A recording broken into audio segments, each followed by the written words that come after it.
Hello, trading is closed on October 5th, 2017.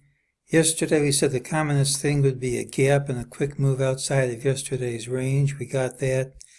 We had the higher target and that printed. We had a lower target. The standard rule is gapping smartly in the undesired direction often puts it out of range. Time doesn't run out on this one till early tomorrow.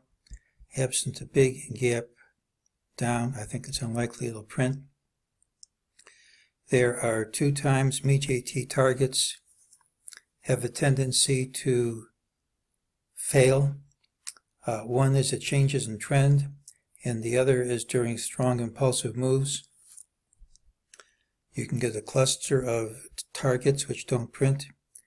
In the past, they've always printed at some time, but it doesn't have to be anytime soon.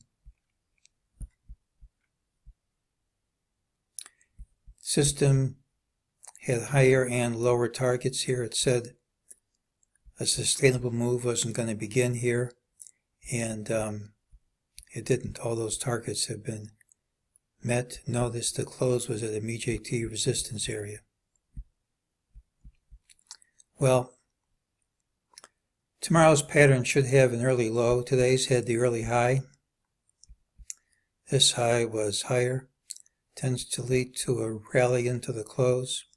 It's negative when it's not over this high. That negativity is erased if we gap up, promptly take out this high.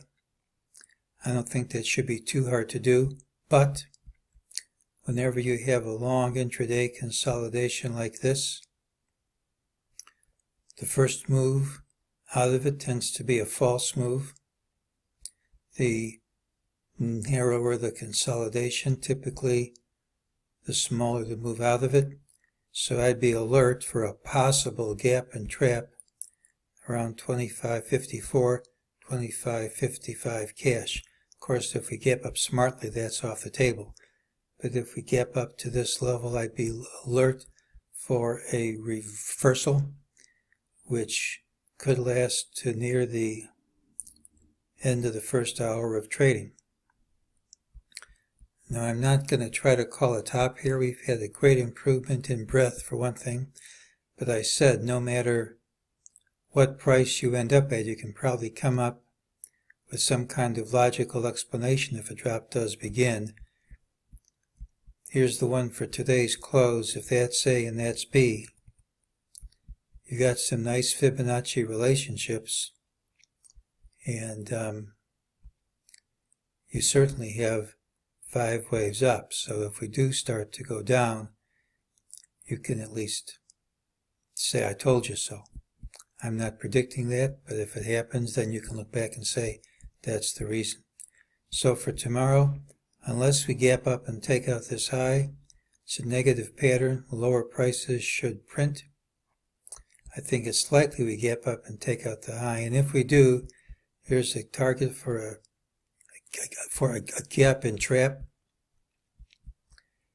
If I get surprised and we start dropping sharply in the first hour, which I'm not predicting, but if that happens, here's the target, and that's today's call.